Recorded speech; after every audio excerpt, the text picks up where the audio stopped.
Ladies and gentlemen, good morning. My name is David Whale and I'm Chairman of the Federation of British Historic Vehicle Clubs. Welcome to Bicester Heritage and to one of the most important days, I think, in the 26-year history of the Federation.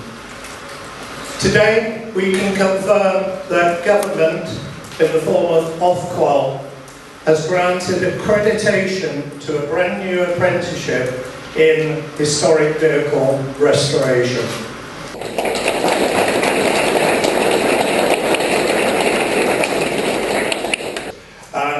Carl has been the driving force between joining the board in September and then achieving Ofqual accreditation just a few days ago, which is a massive achievement. So, Carl, please come and tell us about the course.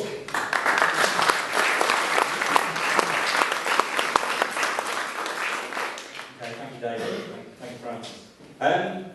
What I thought I'd do is actually go through the justification for the course first of all. Because the one thing that you need to do for Ofqual accreditation, and when I talk about Ofqual accreditation, basically I mean getting the government to fund something. So Ofqual accreditation means they'll pay the bill, and without that, then you get no money for these sort of courses. So my first thing was to try and get the Ofqual accreditation. Well, you have to justify that, because the government don't just give you money. I'm sure the colleges are aware of that. So basically I had to go back to the research that the Federation had done.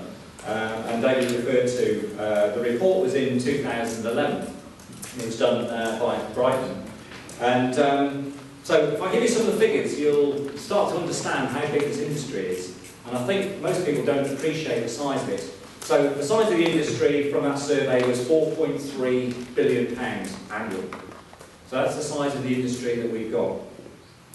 If you then break that down for the restoration side, because in there's a lot of trading and other things happening, but if you then break it down, there are 3,800 businesses employing some 22,000 people.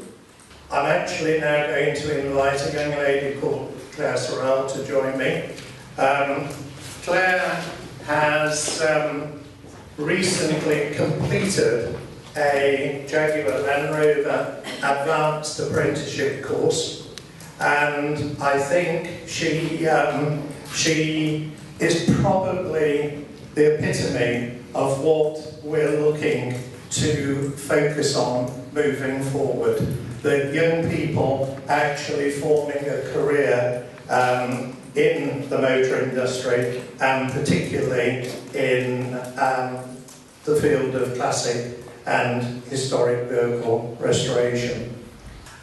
Well, at the time, the school I was in were very, very focused on degrees. That was the only thing they wanted to do. They were about pushing their A-levels, and they wanted you to do that. And if you didn't want to do that, it was almost like, it was kind of, why are you doing that? Why would you not want to? But I just knew it wasn't for me. I didn't want to be away from home. I didn't want to be away from my garage and my cars and my workshop, and I didn't want to get in debt, and I wanted to earn money to pay for cars. And it just wasn't me. It wasn't what I wanted to do. It has been the best decision I've ever made. The opportunities they've given me are just mind-blowing. The training I've received, the exposure to, I don't know, working in a business and corporate kind of